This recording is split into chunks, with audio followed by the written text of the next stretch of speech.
Don't move.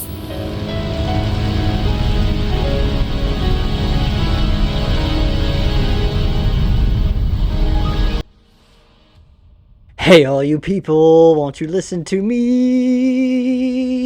Today's a day to talk about the last of the OG Resident Evil genre, and that is Resident Evil Code Veronica X on PS2. Released in February 2000, originally made for the Dreamcast, the game takes place after Resident Evil 2 and 3, which then gets back to Claire and Chris's main mission. Back in the day, this game received both mixed and negative reviews from critics, and understandably so. It wasn't really a game of its hiatus back then and is largely not very well remembered today, and we'll get into that in a little bit later in this video. However, this game was especially made unique, with a unique real-time 3D environment rather than pre-rendered backgrounds that had been of PS1 or Nintendo 64 graphics on original RE games. This game has no sequel following up from it, and no remake yet, at least if Capcom decides to change their mind, which I doubt in the near future that will happen anytime soon, seeing how they feel the same way everyone else felt about the game at the time. So what is this game about? And is its gameplay worth it? Well, let's start off with the story of the game. Is it good or bad or mid? Let's start from the beginning. I believe that this is its story premise, and it's a little odd, but it has somewhat of a nice little sentimental pickup from the last two sequels. I'd say it starts off kind of in the middle of where Claire suddenly is being at the Umbrella Corporation in the middle of Paris trying to find her brother Chris. Not sure why he'd be there in the first place or how Claire even got there beforehand of all places, but what can you do? After her break-in, she's then captured, then taken to a prison on Rockford Island owned by yours truly, Umbrella. Claire then wakes up to Danny Phantom, this random dude who just decides to let her go. Only it's because he decides to release Claire during the next sudden outbreak out in the prison, he tells us, so yep, it's happening all over again in Umbrella's circumstances. Go on. Get out of here. This place is finished. I don't know, it might have been a special forces team. But in any case, this prison's been taken over. So while he's dying, we are met again with zombies. Once again, in all OG RE games, this always is a common factor. And I should say there are a lot of zombies, and I mean a lot of zombies in this game. Let me tell you, it's just an absolute... oh man, it's an absolute chore at this point in this game. But while we're trying to escape the zombie horde, we are met with the next wannabe Leon Kennedy named Steve Burnside. Odd last name. He's another inmate, having this don't help others attitude about Claire's escape plan to send a message to Leon to get in touch with Chris Redfield. So that's about as much we know about Steve so far. Steve, however, is not impressed with this and makes the case that relying on others is a waste of time. A typical teenage bratty attitude you see in most horror video games or movies, I guess. No way. He won't come. You'll just end up disappointed if you rely on others. Believe me, I know. A little odd for a concept to be put into RE games, but Claire is also confused, and we don't have much help from Steve, of course, from the rest of the game, so we're just left to puzzle solving and battling zombie hordes on our own. Guess relying on others isn't such a bad idea, you think, in a zombie apocalypse. But the only time I really think he's helpful is when he wants us to trade these two pistols he helps us obtain in a war room that's a museum. That's also a trap we saved Steve from dying in. But these pistols are also used as keys for a door. I don't know, it's a weird puzzle in my opinion, but it certainly takes up a good bit of your time throughout the game. But the stupid part is that you have to have these guns to unlock a secret door for some reason, and you have to travel halfway around the complex of the island and go underground just to get these stupid Uzis for Steve, who saves us from these bandit snatchers. Bandit snatchers? So this is pretty much a chore in this game, but once getting the Uzis, you at least get to play as Steve for a bit, which I guess is pretty cool. But Claire tries to understand Steve's backstory a bit. I don't want to talk about it. But him being a bit of a brat, he's dismissive of why he's even here in the first place, so we don't really know much about this guy still. I should mention, though, before we even make this trade in the game, earlier in the game we discover Alfred Ashford, who we surprisingly get to have a creepy moment with him and his twin sister in the game here. Yes, he has a twin sister, spoilers. While also discovering the history of Veronica, the title of the game, the ancestor of the Ashford family business, before Edward Ashford established the umbrella business with Oswald Spencer, yours truly. On the side, I should mention that Alexa, the sister of Alfred, and he himself are pretty much clones to replicate their ancestor Veronica to carry on the family business over Umbrella. However, I'll also say that his acting isn't exactly that great with Alfred, but it gets interesting with his character later in the game. More on that in a bit. It's also nice to see the original voice actress for Claire came back in this game, which really does tell you that it's an OG RE game. I still don't follow you. I really don't know anything about that.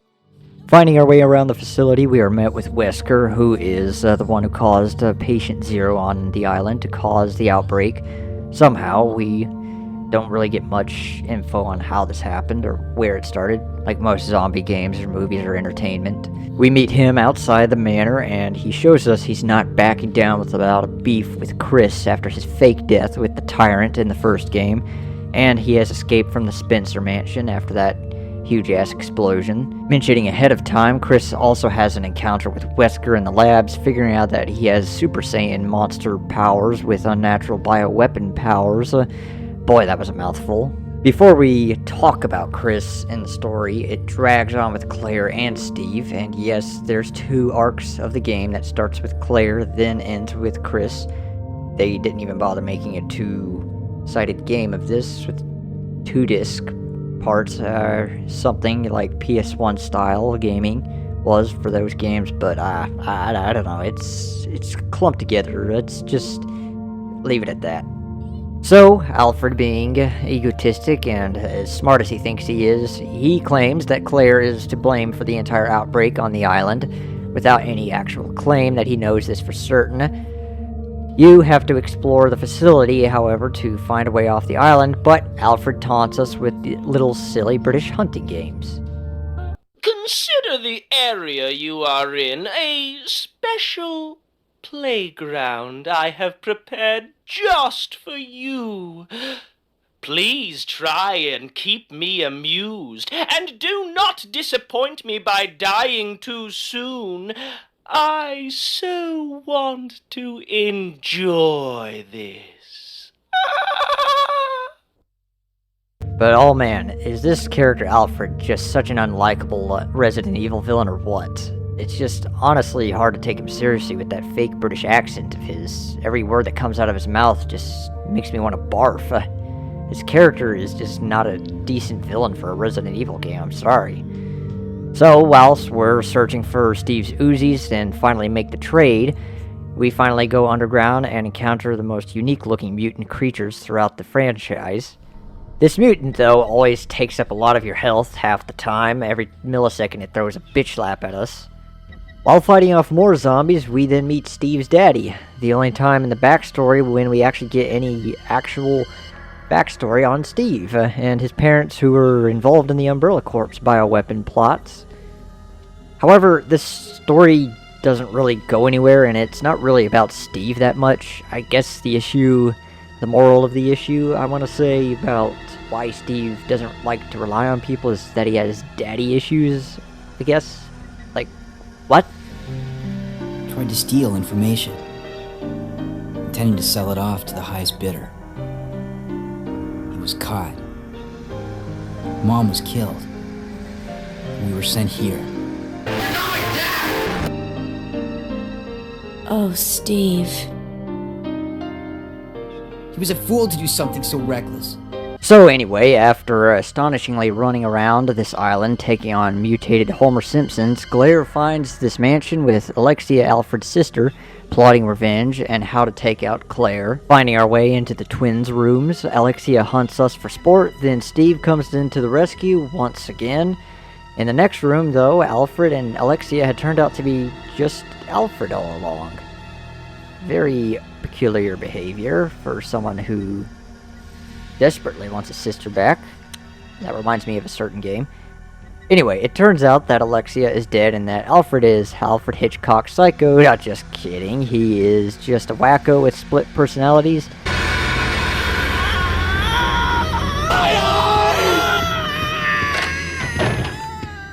Wait a second. What just happened? So there never was an Alexia after all. This game has somehow surpassed many of what Resident Evil originally was about, to my standards at least. But it's creative in a large way, I'll give it that. It surprised its audience to a great magnitude at its time, and it certainly surprised me when first coming across this game. The game continues when we finally get off the island on a carrier ship after Alfred blows it up. But we are stopped by this annoying boss battle, which was very unnecessary to add into the game. It's the typical Wesker tyrant with 10 times as much weight to him than the RE remake. Like, I'm not even kidding, I had a very hard time beating this boss battle. It was much more insane to beat than Resident Evil 1's remake. Claire and Steve end up being flown in autopilot to the Arctic site, in addition to the Rockford Island. Upon crash landing, Claire and Steve go separate again.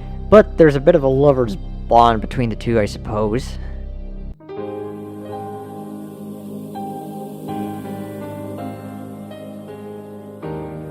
So scorching our way, battling frozen zombies and Arctic moths that just keep respawning every time you enter their territory after killing them multiple times.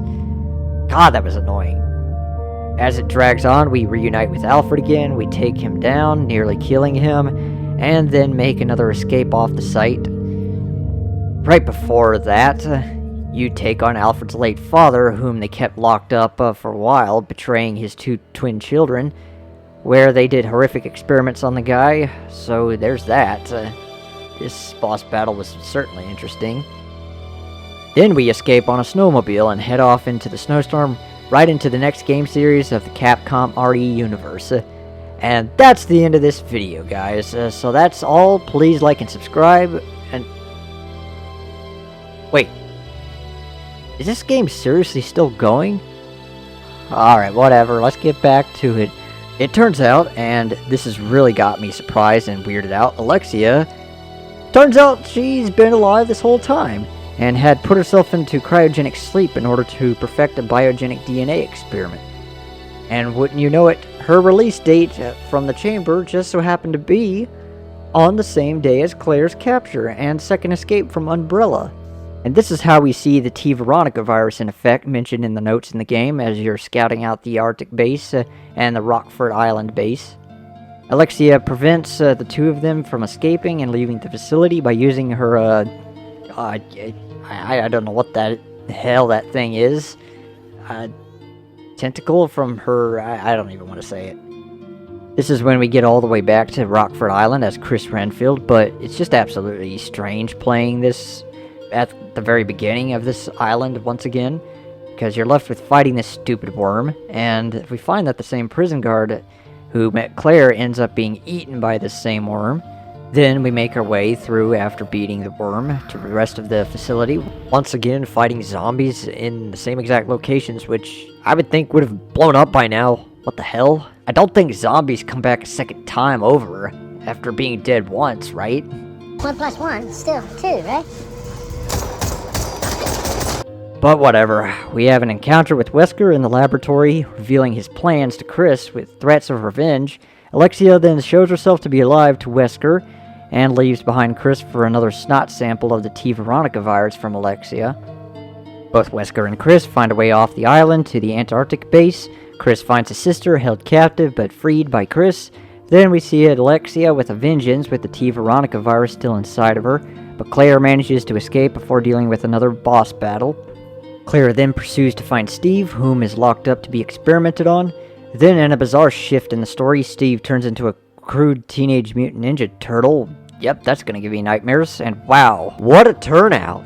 How he suddenly shifts on killing Claire off with some crazy turn of events of experimentation that only happened within a day. Man, that T Veronica virus is powerful.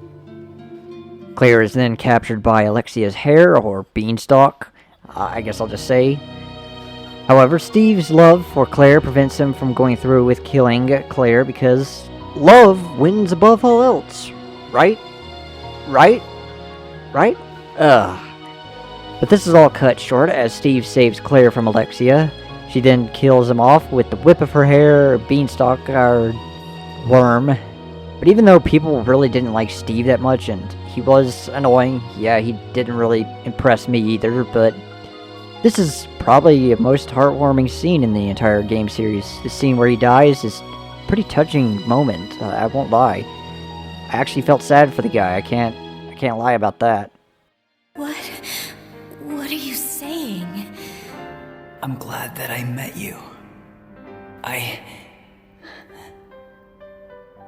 I love you, Claire.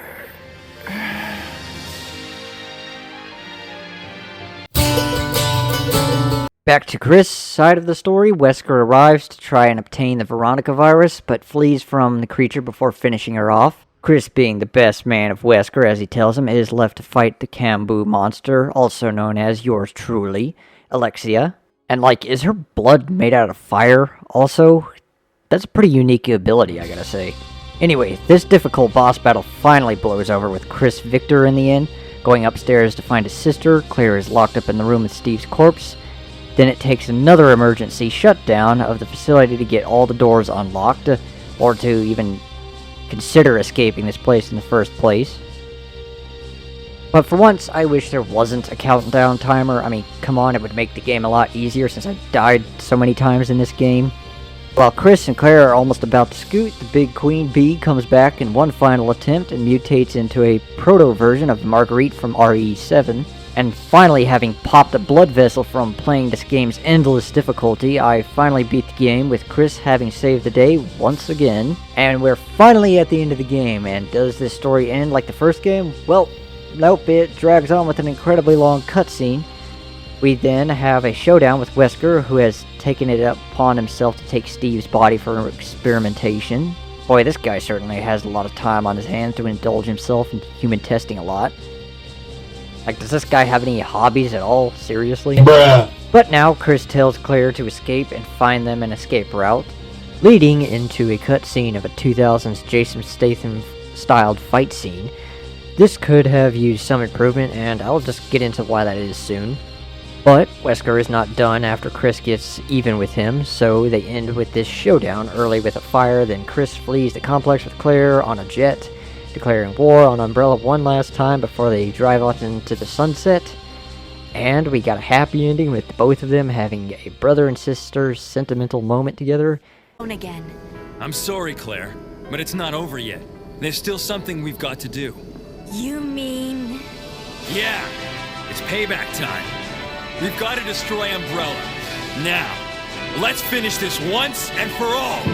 And that was another successful RE gameplay. Or was it? So, about the story. I'll say left me pretty puzzled at the very end. However, the lore behind it can be really intriguing, with every bit of clues you find around the areas you explore, and it just leaving you in absolute awe, just by the sheer weirdness of it. The backstory of Umbrella's development, though, I thought was pretty cool, learning about the Veronica family line of thinkers whom started these horrific experiments, thus leading up to the Sir Spencer's mansion incident. The portrait room really does say a lot about this lore. I believe that makes it a very unique puzzle quest in a large way, and it really just stands out in this game, to be honest. However, the puzzles turn into a chore for me as I'm exploring the game. It just really feels like a drag at this point with this game. There seems to be too many zombies throughout the game, and these stupid moths that just keep spawning back over and over and over again. It's ridiculous. The other thing about this game is the character arcs. First, the game seems like any PS1 RE game, just starting off with Claire, right? and then ending with Chris, right? Well, when it comes to RE2, that was all done with a 2-disc exchange. When part 1 ended, the console would let you know to insert disc 2 to find a different side of the story. In RE Code Veronica, it feels like a 3-hour movie. I mean, try watching Lord of the Rings all in one trilogy in one day. This game felt a little too much to have to explore in the same locations all over again. Chris coming to the island makes sense and all, but I feel like this part should have been shortened a bit more since Claire had already escaped and the island was blown up to ruin. Somehow there's still areas I can get into. I mean, there's no reason that zombies need to keep respawning in the same places over and over again, and I simply couldn't stop dying in this game because of this respawning. Most of the game is of original RE controls and stock menus, thankfully, but the game is pretty much going at a pace that had a lot taken out of me. It's mainly due to the fact that the puzzles are a big factor of constant walking and running back and forth. Obviously, this is nothing new for me in an RE game to whine over, because normally I love puzzles in RE games. This game, however, had a bit more than just simple few puzzles like the RE remake had. The puzzles are so stretched out that I actually had a hard time trying to find most of them and solve the riddles. And I should point this out, this is why I said that Steve is non-helpful from the beginning, because he makes this seemingly easy puzzle more like a chore in finding better guns for the brat. Along with every nook and cranny, you end up having to look for different alternatives to get to your main objective, having to walk all the way to the facility's training site. Then you find this code in the science lab, unlock this room full of electric eel things, get the 2 Colding pistols, then get the silver key from the castle, then get 2 more kinds of keys for a crest and a piano. Not only that, but you also have to find these airplane proofs that are scattered about all over the island. Then you have to travel down to this underground lab in that order, I think, after Steve saves our life twice. One of the next issues I had with the game is his excessive boss battle after boss battle, some with humanoid tyrants, others with mutant creatures of some sort. And I really feel like the game at this point is just trying to keep us preoccupied on the entire gameplay rather than just admiring the story. It took up quite a bit of the game with more zombies to have to put out of my mind. Even though you don't really have to kill all the zombies, still it just becomes annoying because they catch you at every corner you try to get around them at. The final boss, though, I think should have been Wesker, in my opinion, or it could have been. I mean, we got this cool cutscene with Chris and Wesker taking each other down. Could have had one final battle there. Heck, maybe a QuickTime event, something simple would have been nice. But nope, it ends with Wesker winning in the end and everything blowing up at one last go, which was a pretty cool cutscene in the end, I'll give it that. And normally I really just love the puzzles in RE games. The problem with it is that I couldn't enjoy it in this game is because of the general aspect of its complex puzzles. That really just got me stuck a few times throughout the game. I ended up just having to do some research on some of them. Not to mention, mind you, the amount of times I had died with all the boss battles and constant spawning of old enemies left my hair on fire. I'd also like to point out the environments of the game, which are consistent with foggy environments and areas you walk into where you can hardly even see anything in this entire game. In fact, I had a very hard time just even seeing the enemies right in front of me while shooting at them. And I guess to the developers it was to make the environments more eerie, but in all honesty, it's a bit of a distraction just looking at it like this. The next thing I want to talk about is the characters, the new ones especially. Over Alfred and Steve, I gotta hand it to her. Alexia, in my opinion, was an overall better character in this game than any of these 2 guys could ever have matched. And she does have a really interesting backstory, in my opinion, and the fact that she's carrying around this T. Veronica virus that transforms her into this ugly swamp monster thing at the end, it really makes for an awesome boss battle, I'm not gonna lie. Don't get me wrong, though, the story was overall impressive, with its weird moments, conflicts, mysteries, and plot twists. It really got me in the middle, too, when we found out that Alexia is real and she's alive, and had frozen herself in time to perfect her T. Veronica virus experiment. So I gotta say, that blew my mind away. Like, wow. Bravo, Capcom. Though, I feel like the Chris extension should have been cut short or set on a second disc on PS2. It was a good subplot, I'll give it that, but it could have just been its own alternative ending.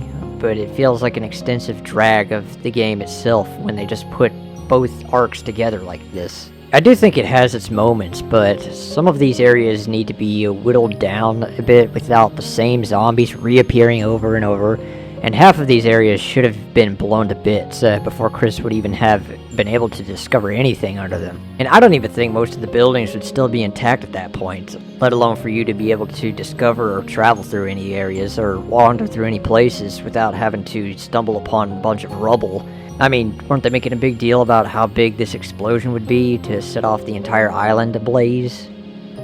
Next, I want to discuss the controls for a bit. The controls took some time to getting used to, but it isn't really bad in my book. It's even got the old map menu and inventory boxes, which you can also exchange items between Claire and Chris through both arcs simultaneously. I feel though there were some flaws to the controls when it comes to combating bosses or zombies. There is not really a dodge feature like in RE3 up against Nemesis.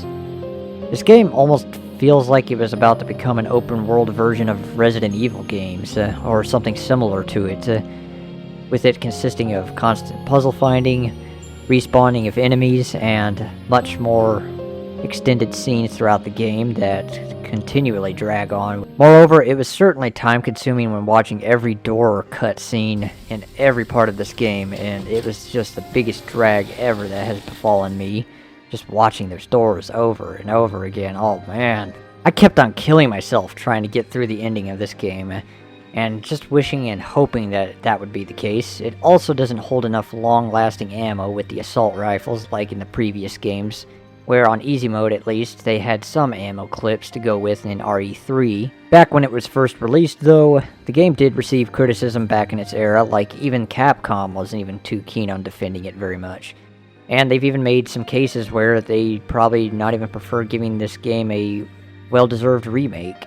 I found it overall to be a really neat game with pretty cool world expansion, with its dynamic camera angles and character design, with the opportunity to show the characters moving their lips, unlike in the previous games. I like how, though, that they could still give you the option and benefit to collect items in order to craft your own handgun, like in the previous games. It's also nice to see a replica of the original R.E. Spencer mansion down in the Arctic facility, which is really cool. However, all of that aside, including the fact that they had resurrected Chris Redfield one last time from RE1, it really just failed to impress me, this game overall. I genuinely didn't really like this game as much as I had wanted to, and it's all because of the difficulty of the gameplay, sadly. However, I don't want to let that stop you from being able to have the opportunity to enjoy this game as much as I did, and I hope you guys do find some luxury in it. And if you really like games like these and you have a copy of it, go right for it and play it, and leave a comment if you enjoy it. Let me know what you think about this game, if you feel like it benefited you in some way, or if it was even worth your time. Please let me know what your criticisms or what you find fascinating about this game. I'd really love to hear them. There's also a possibility they're going to have a remake soon of this Code Veronica game in the near future, and hopefully Capcom will come around to doing so. Maybe they'll shorten this game a bit for us, unlike particular other remakes they had failed to please us on. Maybe they'll do a better job on this one. However, don't let me be the one to deprive you of the opportunity to enjoy this game as much as I did. If you really do enjoy this game, I'd like to hear it. Leave a comment below and tell me what your thoughts are on this game truly. If it was bad, terrible, good, perfect, or an outright masterpiece, I'd certainly like to hear it from you guys. And if you found a way to prove me wrong, I'd like to hear it too. I don't really mind. But I hope you all liked this video as much as I enjoyed making it. Leave a like if you did. Subscribe for more content like this I will do in the near future. And there will be more videos like this coming your way. Peace out, Gamer Gang. Won't you listen to me? Skibbity beat about a boot about a daddy now, yeah. Thank you.